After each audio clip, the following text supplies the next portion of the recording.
시편 23편 강해의 네 번째 시간입니다.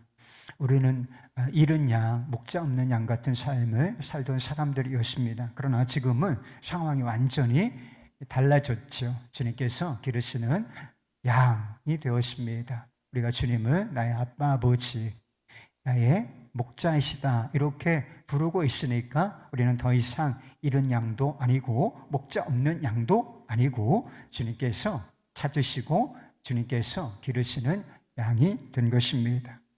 여기에서 자신감이 나오는 거예요. 여러분, 자신감을 어디서 얻습니까? 세상 사람들은 자신감이 돈에서 나오죠.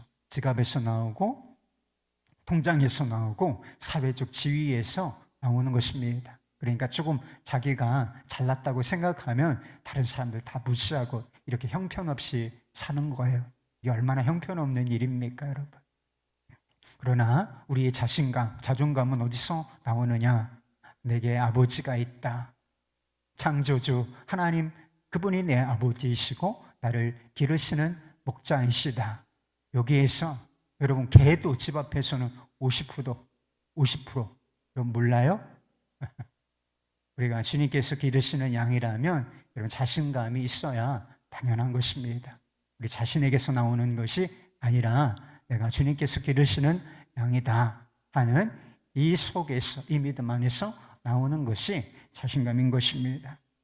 근데 본문 말씀이 깨닫게 해주시는 진리 한 가지가 더 있는데, 주님께서 기르시는 양, 내가 그런 존재인 것이 분명해요. 그래서 내가 주님께서 기르시는 양인데 우리가 넘어질 때가 있다라고 하는 것입니다. 하나님께서 자기 목자라고 고백했던 다윗을 한번 보시기 바랍니다. 그가 내 영혼을 소생시키시고 이렇게 고백하고 있지 않습니까? 소생시키신다, 회복시키신다, 치유하신다. 조금 더 구체적으로 말하면 살리신다는 뜻이에요. 거의 죽음의 위치에 있다가 그런 데에서 다시 살리시고 회복시켜 주신다, 이런 의미를 가지고 있는 것입니다. 그러니까 이게 무엇을 전제하고 있느냐? 내 영혼을 소생시켜 주시고 이 앞에 상황이 무엇이냐? 침체와 넘어짐, 혹 죽은 것 같은 상황이 있었다는 것입니다. 그와 같은 상태에서 목자 대신 하나님께서 자신을 회복시켜 주시고 일으켜 세우신다라고 하는 고백이 있는 것입니다. 우리 영혼의 또 삶의 상태가 항상 충만하면 얼마나 좋겠습니까? 믿음과 성령으로 충만하고 항상 기뻐하고 쉬지 않고 기도하고 범사에 감사하고 이것이 너희를 향한 하나님의 뜻이라, 그리스도 예수 안에 있는 하나님의 뜻이라, 이거 말씀해 주셨는데 이것이 항상 우리의 삶의 실제라면 얼마나 좋겠습니까? 이 실제가 될 수 있는 거예요. 약속의 말씀은 실제로 우리에게 적용되어질 수 있는 것이지만 우리가 신앙생활을 하다 보면 충만함을 잃어버리고 침체되고 넘어진 것 같은, 혹 죽은 것 같은 그런 상황이 있을 수 있다라고 하는 것입니다. 근심하고 낙심하고 침체되고 넘어지고 이럴 때가 있는데 그래도 조금 위로가 되는 것이 있어요. 우리만 이런 것이 아니라 모든 믿음의 사람들이 이런 상황을 겪게 된다는 것입니다. 겪는다는 거예요. 본문 말씀을 기록한 다윗은 침체가 없었을 것 같죠? 넘어진 적이 없을 것 같죠? 그렇지가 않다는 거예요. 내 영혼을 소생시켜 주시고, 이 전제가 있는 것이라니까요. 자기가 넘어졌었다, 그런 뜻을 가지고 있는 것입니다. 그리고 갈멜산에서 850대 1, 바알 선지자 850, 그리고 하나님의 선지자 나 1, 850대 1의 영적 전쟁에서 위대한 승리를 거두었던 엘리야, 이 엘리야도 로뎀나무 아래서 낙심되고 침체되어서 하나님, 제 생명을 이제 거두어 가주십시오, 제겐 더 이상 소망이 없습니다, 이렇게 고백했던 때가 있다는 것입니다. 설교의 황제다, 세계에서 설교를 제일 잘한 분으로 소문난 스펄전 목사님이 있습니다. 근데 이분에게 우울증이 있었다 그래요. 그리고 낙심이 찾아올 때가 참 많았는데 그는 솔직하게 그걸 숨기지 않고 자신의 상태, 그것을 이렇게 고백하기도 했다는 것인데, 성도들에게 보낸 편지에서 그랬대요. 나는 완전히 부서진 질그처럼 느껴집니다. 많은 밤을 자지 못하며 낮에도 눈물을 흘리고 있습니다. 우리가 자주 넘어지는 양인 것은 분명하죠. 그러나 우리가 아주 넘어지지 않고 다시 일어날 수 있는 것은 우리를 소생시켜 주시는 주님의 은혜가 있기 때문인 것입니다. 양이 한번 넘어지면 스스로는 잘 못 일어나는 그런 특징을 가지고 있대요. 그래서 목자가 일으켜 주어야만 일어날 수가 있는데, 목자는 그걸 잘 주의해서 본다는 거예요. 그래서 저 양이 넘어졌구나. 그러면 빨리 달려가서 넘어진 양을 다시 일으켜 세운다라고 하는 것입니다. 그런데 이 은혜가 하나님을 자기 목자로 부르는 사람들에게 함께 있다는 것입니다. 다윗도, 엘리야도, 스펄전 목사님과 같은 분들도, 그리고 나도 하나님께서 넘어진 자들을 다시 일으켜 세워주시고, 그냥 내버려 두었다면 낙오자가 믿음의 낙오자, 삶의 낙오자가 되었을 뿐인 것인데, 다시 일으켜 세우시고 믿음의 사람들로 다시 믿음의 길을 걷게 하시는 은혜가 우리와 함께 있다는 것입니다. 먼저 생각해 볼 것이 있어요. 주님께서 기르시는 양이 우리가 언제 넘어지는가 하는 것입니다. 그래서 안 넘어지는 게 좋죠. 넘어질 수 있어요. 다 믿음의 어떤 고장들도 다 그런 넘어짐의 때가 있었으니까 거기에서 우리가 위로를 얻는 것입니다. 나만 넘어지는 것은 아니구나. 저렇게 훌륭한 분들도 넘어지는구나. 거기에서 위로를 얻는 것은 필요한 일일 수도 있습니다. 그러나 일부러 넘어질 건 없잖아요. 그래서 언제 넘어지는가, 이걸 잘 아는 것이 중요한 일인 것입니다. 첫째는 고난과 곤고의 때라고 하는 것입니다.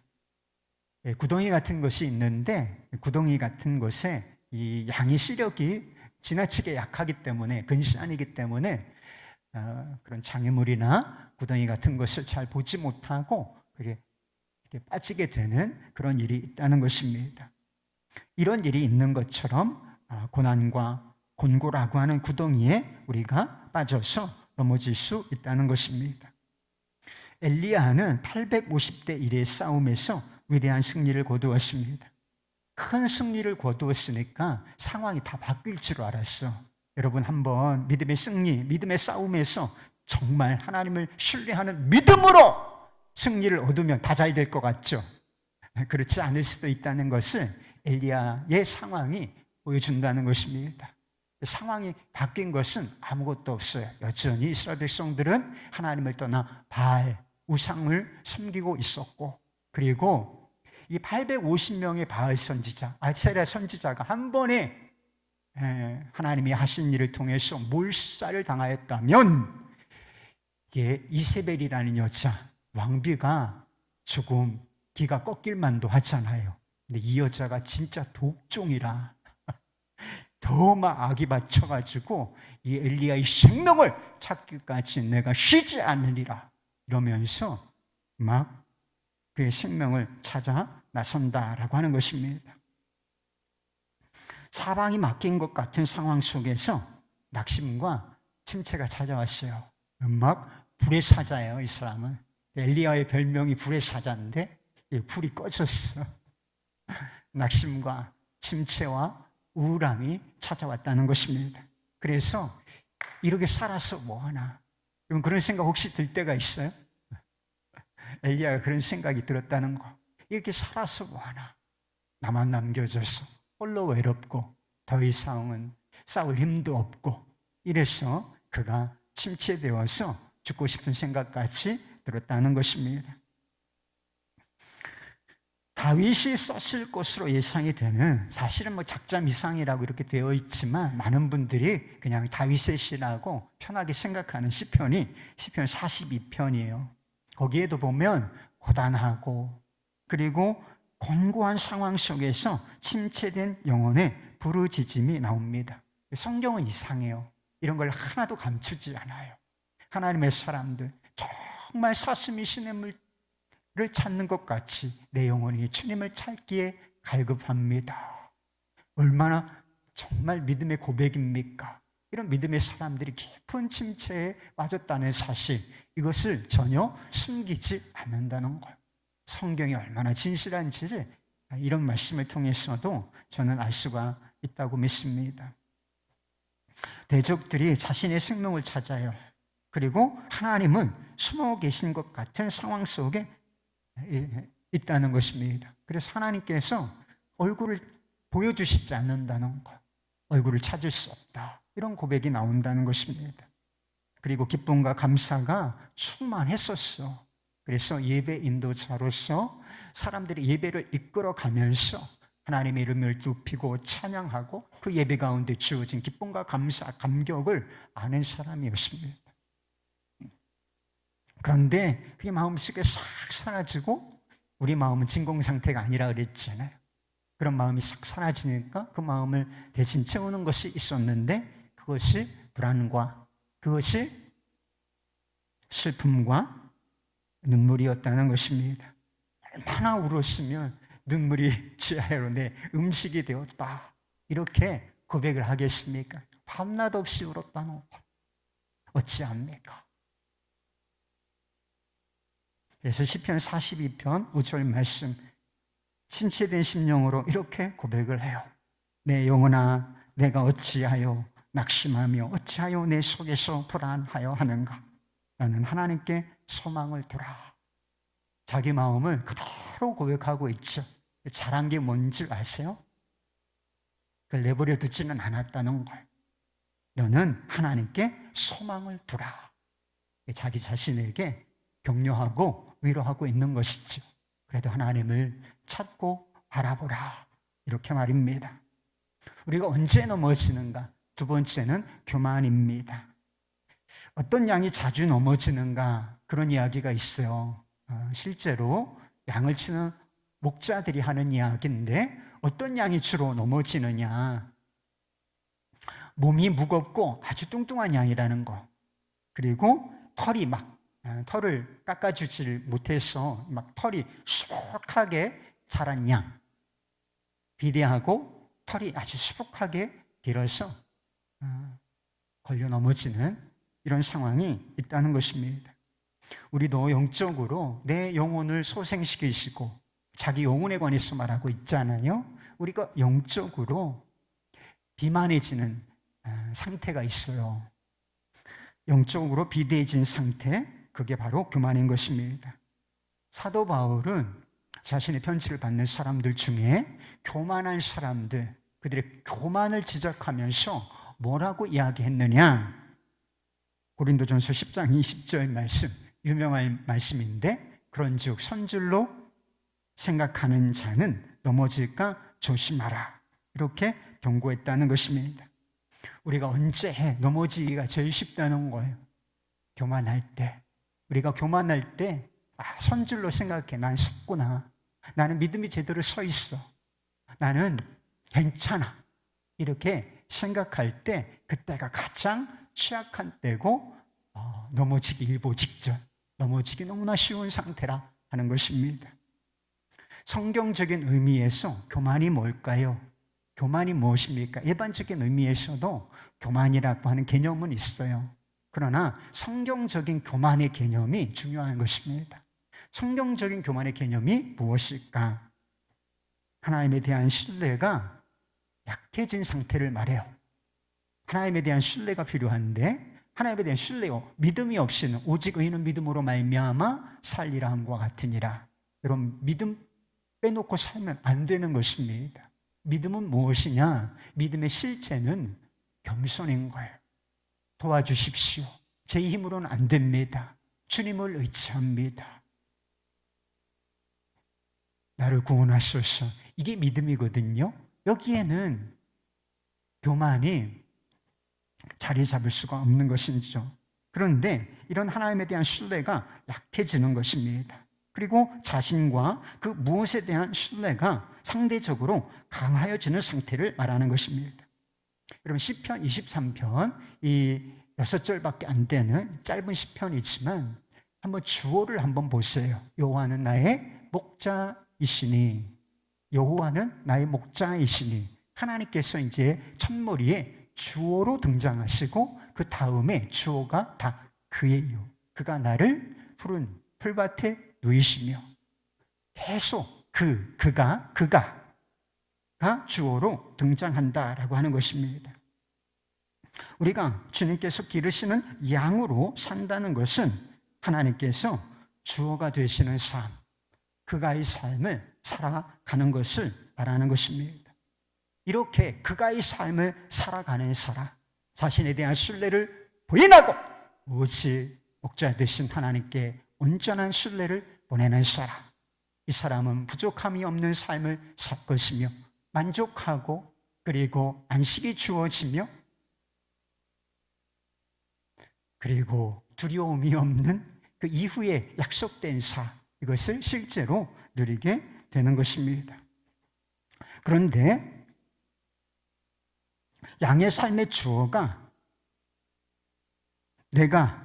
내가로 옮겨지는 것, 이게 그가에서 내가로 옮겨지는 것, 삶의 중심이 내가로 옮겨질 때 우리가 넘어지기 쉬운 상태가 된다는 것입니다.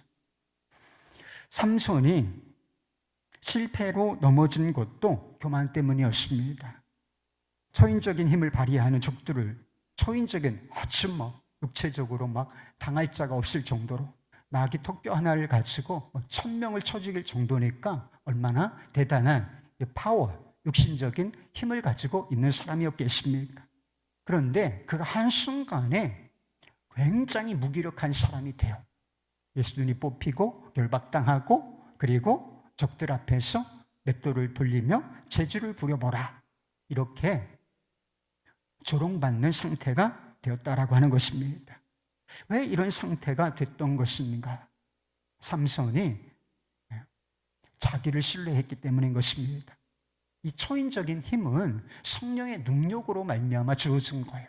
그래서 항상 삼손이 정말 괴력을 떨칠 때 항상 수반되는 말씀이 있어요. 하나님의 영이 갑자기 임하여, 하나님의 영으로, 이런 말씀이 계속 앞에 붙어 다니는데 이제 자기를 신뢰함으로 말미암아 하나님의 영이 떠나시고 그러므로 말미암아 완전히 무기력한 상태가 된다는 것입니다.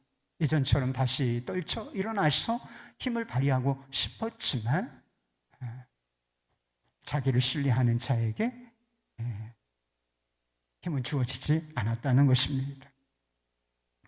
다윗도 교만 때문에 넘어진 때가 있었습니다. 전쟁에서 은거푸 승리를 거두고 나서 다윗이 한 일이 한 가지 있어요. 그래서 부하들이 다 말리는 일이었습니다. 그런데 뜻을 굽히지 않고 다윗이 실천한 일이 있었는데 그것이 바로 인구조사였습니다.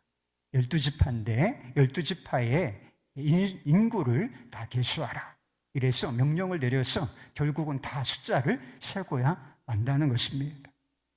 왜 다윗이 인구조사를 했을까요? 인구조사한 게 문제일까? 아니, 문제였어요. 하나님이 하라고 하신 적도 있지만 이것은 하나님 보시기에 범죄였습니다. 다윗이 왜 사람들의 숫자를 세려고 했을까? 자기 나라를 위하여, 그 자기를 위하여 싸울 사람이 몇 명이나 되는가를 알고 싶었기 때문이라고 하는 것입니다. 그 전까지 다윗은 승리는 주님께서 주시지, 이런 믿음이 있었던 사람이에요.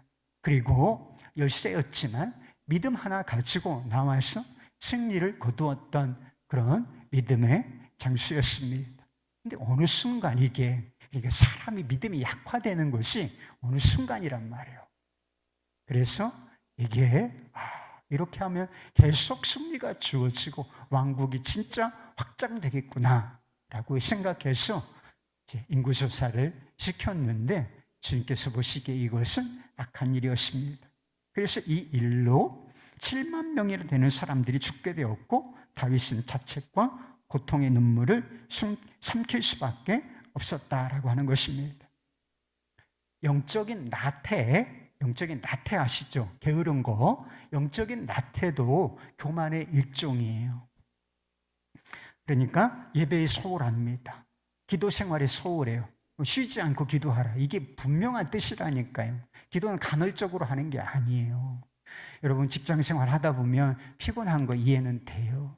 그래도 기도해야 되는 것입니다. 왜? 하나님의 뜻이라. 기도해야 사니까 기도하라고 시키시는 것입니다. 분량은 크게 문제는 아니에요. 그래서 진실한 마음으로 하나님을 찾고 기도하는 시간을, 하나님과 만나는 시간을 가져야 하는 것입니다. 근데 너무 바빠. 그리고 기도가 조금 힘들어. 그래서 기도를 하지 않는 것이지요. 그리고 다른 성도와 성도의 교제도 없이 그냥 나 홀로 신앙생활하는 거. 먹잇감 된다는 거 여러분 아세요? 그래서 양들의 구호가 있대요. 책을 보니까 양들의 구호는 모이면 살고 흩어지면 죽는다. 모이면 살고 흩어지면 죽는다. 성도의 교체가 별게 아닌 게 아니에요. 이렇게 모여서 우리가 함께 기도하고 함께 말씀을 듣고 또 우리가 서로 대화하고 마음을 나누고 이런 게 사실은 어마어마한 거라는 것이지. 하나님께서 그러니까 불편한 구석이 조금 있지만 이거 해라, 모여라. 요즘에 온라인으로 하면 안 됩니까? 근데 주님께서 다 예배하고 또 기도하며 이렇게 성도의 교제를 하게 하신 이유가 있는 거예요. 그래야 우리가 그 힘으로 그 은혜로 살 수 있기 때문이라고 하는 것입니다. 그런데 이것이 없어. 예배에 너무 소홀하고 기도 없이 살고 성도의 교제 없이 그냥 살아간다. 주님께서 기르시는 양들은 은혜 없이 살 수 없는 존재인데 이 모든 것이 은혜가 없이도 살 수 있다. 이런 태도예요. 그러니까 넘어질 수밖에 없는 거예요. 어떤 목회 상담학자가 이런 예배에 관해서 이런 이야기를 한 적이 있어요. 8주예요. 그럼 2달이죠. 2달 동안 교회에 나오지 않고 예배를 드리지 않으면 그 영혼은 사막 같아지고 불신자와 같은 상태로 돌아간다. 2달이면 뭐 엄청난 세월은 아니잖아요. 2달 획하고 갈 수도 있는 짧은 기간일 수도 있어요. 그런데 그 기간 동안 왜 영적 활동을 안 해? 우리가 은혜 받는 수단이 뭐예요? 하나님을 높이는 것이며 은혜 받는 수단. 예배의 자리잖아요. 기도의 자리잖아요. 교제의 자리잖아요. 이게 중단된 상태에서 살면 그냥 고갈된다는 거예요. 그래서 우리의 영적인 상태가 불신자와 같은 상태가 되고 그리고 불신자처럼 결국은 살게 된다는 거예요. 주님께서 기르시는 양이라는 명목은 있지만 실제로 주님의 양답게 살지는 못하는 그런 상태가 된다는 것입니다. 양으로 넘어지게 하는 것은 세 번째 분명해요. 죄입니다. 다윗도 인생을 통틀어서 여러 번 넘어진 적이 있습니다. 그런데 다윗이 가장 크게 넘어졌던 때가 언제인 줄 여러분 아십니까? 인생의 고난과 공공, 환난의 때가 찾아왔을 때인가? 물론 그때도 좀 침체되었던 적이 있었던 것 같습니다. 그러나 사실 그때 다윗은 오히려 믿음으로 충만했어요. 영혼은 살아있었습니다. 살아있었어요. 그래서 아무것도 바라볼 것이 없는 광야에서 아둘람 굴 같은 곳에서 주님을 대면하고 바라보는 믿음으로 서 있었다는 것입니다. 여러분 고난이 우리를 힘들게 할 수도 있지만 아니에요. 여러분 우리가 그 순간에 어쩌면 더 똑바로 올바르게 더 온전하게 주님 앞에 설 수 있는 기회인지도 모른다는 것입니다. 다윗이 그랬었어요. 사울에게 쫓길 때 도와주는 사람 없이 대적들에게 둘러싸여 있을 때 환경은 어려웠지만 그의 영혼은 살아있었고 충만했습니다. 그런데 왕이 되었습니다. 전쟁에서 승리를 얻어요. 그리고 영토가 계속 확장됩니다. 그리고 왕국이 이제 안정되어 간다. 이런 느낌이 팍 온 것이었어요. 그래서 이전에 자기가 선봉에 서서 이제 왕으로서 전쟁을 수행했는데 이제 부하들만 내보내는 거예요. 부하들만 딱 내보내고 왕궁에서 옥상에서 한가롭게 거닐고 있는데 성적인 유혹이 온 것이죠. 네, 하필 목욕하는 여인을 보게 된 것입니까? 근데 유혹은 올 수가 있는 거죠. 돌아서면 되는 거 아닙니까? 그러나 성적인 유혹을 그가 이겨내지 못하고 간음의 죄를 또 이어서 살인의 죄까지 짓게 된다는 것입니다. 죄는 다윗을 아주 깊은 침체의 구렁이로 던져 넣었습니다. 시편 51편 밧세바를 범하고 나단이 죄를 깨닫게 해주었을 때 참여하면서 지은 시예요. 거기에 보면 그 죄가 얼마나 깊은 침체를 가져다 주었는지 알 수가 있습니다. 11절, 12절 말씀, 나를 주 앞에서 쫓아내지 마시며 주의 성령을 내게서 거두지 마소서. 주의 구원의 즐거움을 내게 회복시켜 주시고 자원하는 심령을 주사 나를 붙드소서. 다윗이 하나님과 얼마나 친밀한 상태에 있었습니까? 이게 여호와는 내 목자시다. 이것도 여기에도 아주 친밀한 고백이 들어가 있는 거예요. 그런데 그는 하나님 앞에서 사는 기쁨을 아는 사람이었습니다. 그러나 지금은 구원의 기쁨, 그 즐거움 다 사라졌다는 것이죠. 그래서 하나님 면전에서 쫓겨날까? 주님 내게 성령을 주셨는데 이 성령을 거두어 가실까? 내가 주님께 버려진 자가 되지는 않을까? 이런 두려움이 그에게 가득했다는 것입니다. 우리도 얼마나 연약한 존재입니까? 얼마나 공고와 교만과 죄에 넘어지기 쉬운 존재인가요? 넘어진 양처럼 스스로는 일어나지 못하는 얼마나 연약한 사람들입니까? 그러나 본문의 다윗의 고백이 깨닫게 해주는 사실이 있는 것이죠. 우리는 넘어진 자리에서 일어설 수 있고 넘어진 자리에서 다시 일어나 새로운 삶을 시작할 수 있다라고 하는 것입니다. 우리 영혼을 소생시켜 주시는 목자 되시는 하나님께서 계시기 때문인 것입니다. 여러분, 우리가 교만하면 하나님께서 반드시 그 교만을 다루세요. 여러분, 하나님 없이도 은혜 없이도 잘 살 수 있다고요? 여러분, 하나님이 여러분 사랑하시면 그냥 내버려 두시지 않습니다. 반드시 여러분 다루시고 그 교만을 꺾어 놓고야 마실 것입니다. 여러분의 코를 납작하게 만들어 주실 때가 있다는 사실을 아세요. 그러나 그것도 사랑인 거예요. 다시 우리를 겸손하게 만드시고 주님을 찾고 주님을 신뢰하는 자리로 우리를 되돌려 놓으심으로써 우리를 다시 시작하도록 주님께서 만들어 주신다는 것입니다.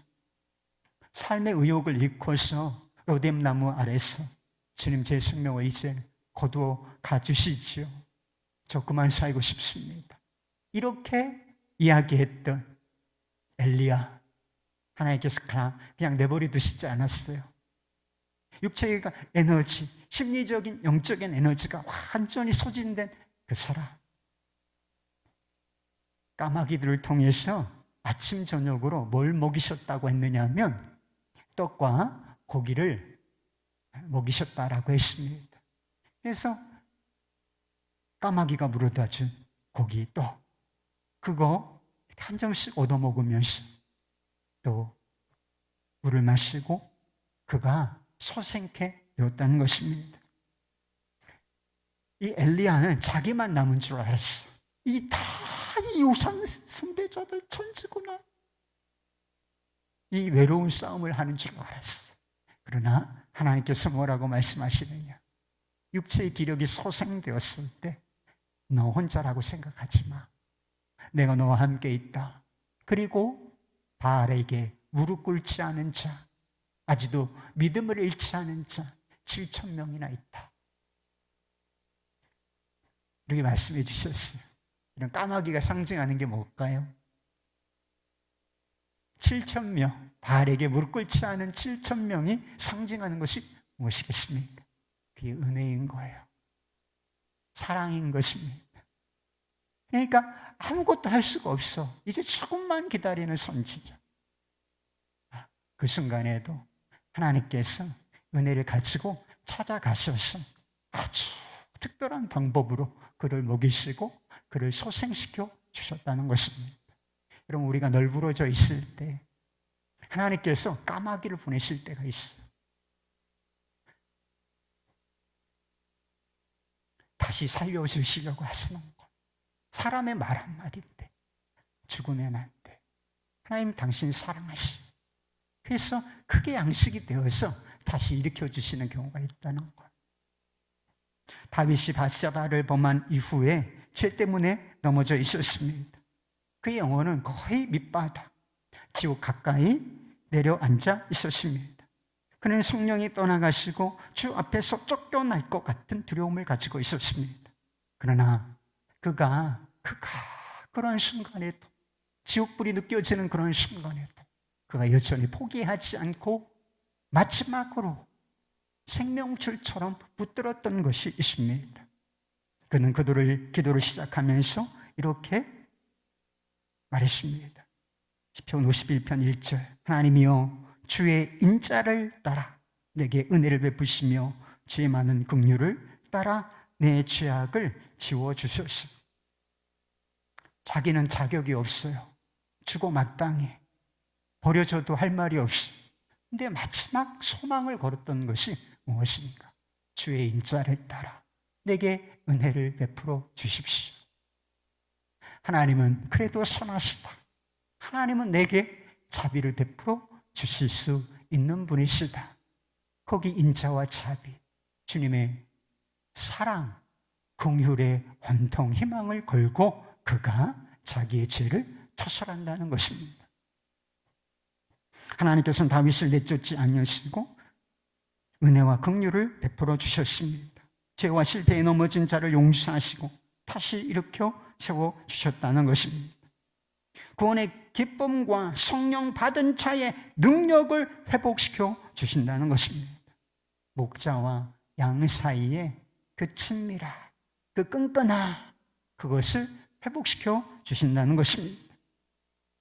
이 고백에서 나온, 이 경험에서 나온 고백이 바로 내 영혼을 소생시키시고 인 것입니다.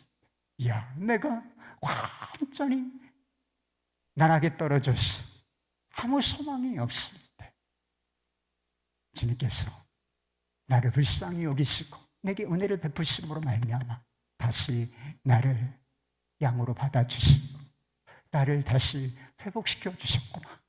이게 너무 감격스러워서 터져나온 고백. 이게 바로 내 영혼을 소생시키시고 있던 것입니다. 베드로도 회복하기 어려운 실패를 경험한 사람이었습니다. 예수님을 3번씩 모른다고 부인한 것으로 아주 유명한 분이시죠. 이 베드로의 실패는 온갖 것이 다 들어가 있어요. 그냥 온갖, 제가 넘어지는 경우를 얘기했잖아요. 다 들어있어요. 여기는 고난도 있죠. 고난도 있어요. 십자가 앞에서 찾아온 고난. 그리고 여기에는 자신의 연약함을 모르는 교만도 있어요. 내가 죽을지언정 주님을 부인하지는 않겠습니다. 아니, 자기가 그렇게 약한 줄을 몰랐다니까. 자기가 약한 줄 모르고 자기가 정말 내가 목숨을 정말 걸 수 있을 줄 알았다니까. 그런데 사실 너무나 연약했다는 것이지. 그리고 기도하라고 하셨는데 겟세마네 동산에서 나를 위해서, 그리고 너를 위해서, 너희를 위해서 기도하라. 1시간만이라도 기도하라. 이거 말씀하셨는데 나태해서 기도하지 못하지 않았습니까? 그리고 사랑, 뜨거운 사랑을 배신하는 죄까지 다 포함된 것이었습니다. 근데 예수님께서 부활하신 이후에 갈릴리 바다에서 이 배신자, 베드로를 만나시죠. 그리고 처음 하신 말씀이 이거였어요. 요한의 아들 시몬아, 내가 다른 사람들보다, 이 사람들보다 나를 더 사랑하느냐? 요한의 아들 시몬아, 내가 나를 사랑하느냐? 요한의 아들 시몬아, 내가 나를 사랑하느냐? 이렇게 3번 똑같은 질문을 반복하신다는 것이죠. 왜 이런 질문을 3번씩이나 반복하신 것일까? 정말 베드로의 사랑이 알고 싶으셨기 때문에, 한 번 정도로는 확신할 수가 없으셨기 때문에 연거푸어서 3번을 물으셨던 것인가? 그게 아니에요. 3번 배신한 이 상처로 주저앉아 있는 이 마음을 다시 소생시켜 주시기 위하여, 그리고 내가 너를 사랑한다 라고 하는 이 확신, 주님의 사랑에 대한 확신, 이것을 갖게 해주시기 위해서 그와 같은 질문을 해주셨던 것입니다. 이 사랑 안에서 베드로는 주님과의 관계를 회복한다는 것입니다. 그리고 십자가의 길을 따르면서 사람을 낚는 어부로서의 사명을 그가 다시 살아갈 수 있게 되는 것입니다. 옛날에 어떤 대성당에 아름답고 큰 창문이 있었는데, 아이들이 돌을 던져서 그만 한 귀퉁이가 깨지고 말았다는 것입니다. 성당 관계자들이 그 나라의 뛰어난 예술가에게 이것이 도대체 아름답게 만들어진 이 성당 유리가 깨지고 금이 가고 말았으니 어떻게 하면 좋겠습니까? 라고 말했대요. 그랬더니 이 예술가가 단번에 그러더라는 것입니다. 제게 맡겨 주십시오. 그리고는 작업 도구를 가지고 와서 성당으로 다시 와서 작업을 시작하더라는 것입니다. 그는 금이 간 곳들을 아름다운 선으로 처리하고 깨진 곳들을 잘 활용하여 창문, 유리 전체를 하나의 예술 작품으로 만들어 놓았습니다. 작업이 완료되고 아침에 해가 쫙 하고 떠올랐는데, 세계에서 가장 아름다운 유리예술 작품이 햇빛을 찬란하게 반사했다, 이런 이야기가 있어요. 하나님은 우리 영혼을 소생시켜 주시는 분이십니다. 여러분, 우리도 깨진 인생들 아닙니까? 고통과 상처로 깨지고. 그렇지만 하나님께서 이 깨진 인생들도 아름답게 회복시켜 주실 수 있다는 것입니다. 죄로 더러워진 인생은 어떨까? 죄로 더러워진 인생도 하나님께서 깨끗이 씻어주시고 회복시켜 주실 수가 있다라고 하는 것입니다. 그것이 우리 주 예수 그리스도 십자가, 그 거룩한 십자가, 사랑의 십자가가 보여주는 진리인 것입니다. 여러분, 내 삶이 깨졌다, 회복이 불가능하다, 이렇게 생각이 되시나요? 여러분, 너무나 큰 죄를 짓고 낙심하여 있습니까? 자책하고 있나요? 그 모습 그대로, 그 깨진 모습 그대로를 가지고 주님 손에 한번 맡겨드려 보세요. 가장 완전한 의사이시고, 그리고 상담가이시며, 그리고 구원자이신 그분께서 깨진 것도 받으시고, 부서진 것도 받으시고, 더러운 것도 받으시고, 다 새롭게 우리의 인생을 빛나는 작품으로 만들어 주실 수 있다는 사실을 믿으실 수 있기를 바랍니다. 그리고 여러분, 그 삶을 진짜 한번 목자 되시는 주님께 맡겨보시기를 바랍니다. 네, 문제는 이렇게 회복 이후에요. 회복되었다 이렇게 생각하고 소생되었다는 것이죠. 하나님께서는 교만과 죄로 넘어진 다윗을 용서하시고 그의 영혼과 삶을 회복시켜 주셨습니다. 영혼을 소생케 하신 은혜를 경험한 다윗의 그 다음 고백이 중요하다는 거예요. 내 영혼을 소생시키시고 거기서 끝나는 것이 아니라 자기 이름을 위하여 의의 길로 인도하시는 도다. 이렇게 이게 한 묶음인 거예요. 이게 두 개를 나누는 사람들도 있지만 사실 이 두 개는 한 묶음 하나로 봐야 하는 것입니다. 하나님은 거룩하시고 의로우신 분이십니다. 그런 하나님께서 우리의 목자가 되신다면 당연히 우리의 삶을 어디로 인도하시겠습니까? 의의 길로 인도하시려고 하시는 것이죠. 이 고백에는 죄와 상처, 실패에서 소생케 된 자로서 하나님께서 인도하시는 그 의의 길, 제가 따라가겠습니다. 이런 고백이 담겨 있었던 것입니다. 하나님께서는 우리에게 은혜와 긍휼을 베푸시는 분이십니다. 어떤 넘어짐의 실패의 자리에서도 우리를 일으켜 세워주시는 분이신 것입니다. 어떤 죄도 용서하시고 다시 시작할 수 있는 기회를 주시는 분이신 것입니다. 그것이 십자가가 보여주는 진리라니까요. 정말 믿어보세요.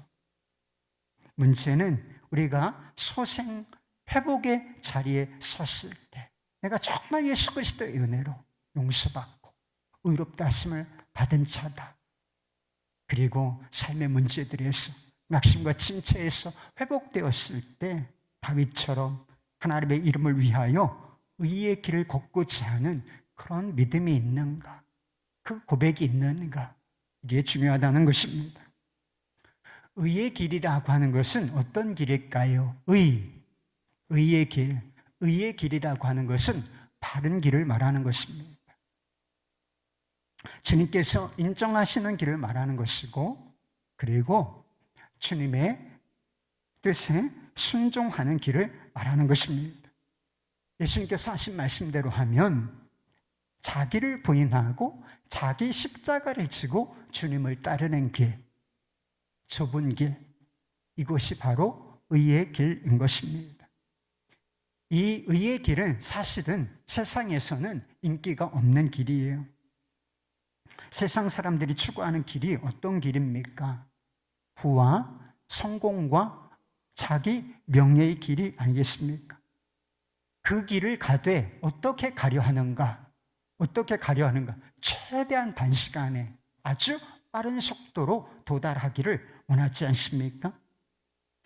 부와 성공과 그리고 자기 이름을 내는 이 명예를 위해서 최고의 속도로 전속력으로 질주하는 삶, 이게 세상 사람들이 선호하는 길이라고 하는 것입니다.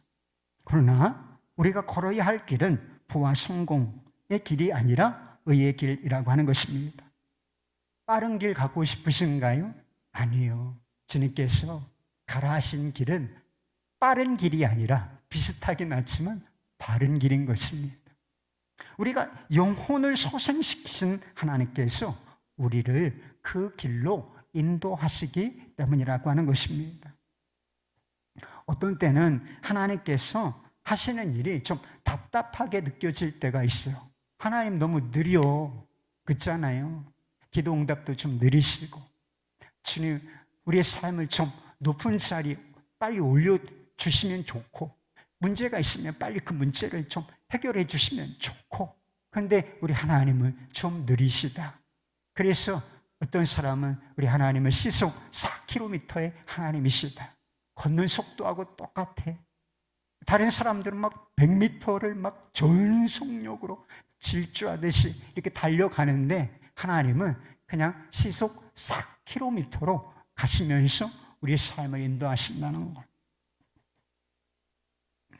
하나님의 목적은 우리를 빠른 길로 인도하시는 것이 아니라 바른 길로 인도하시기 원하시기 때문에 그리 가시는 거예요. 뭐로 가도 서울만 가면 된다. 정승같이 벌어서 개같이 써라. 이런 속담이 있는 거 아시지요? 그러나 예수 믿는 사람들에게는 결코 어울리지 않는 말들이에요. 그럼 뭐로 가도 서울만 가면 됩니까? 정승같이, 아니 벌어서 개같이 써도 돼요?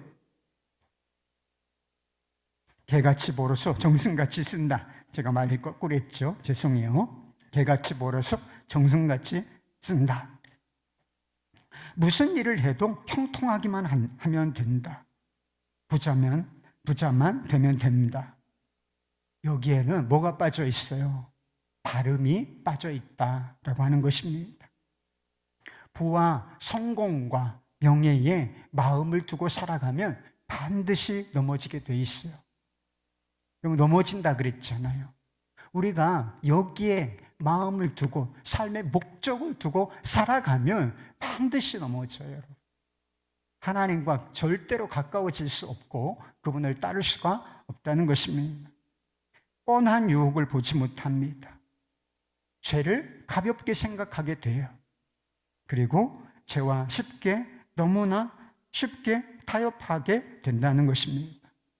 성공을 위해서 죄를 용납하고 성공하면 죄도 편법도 문제가 될 것이 없다.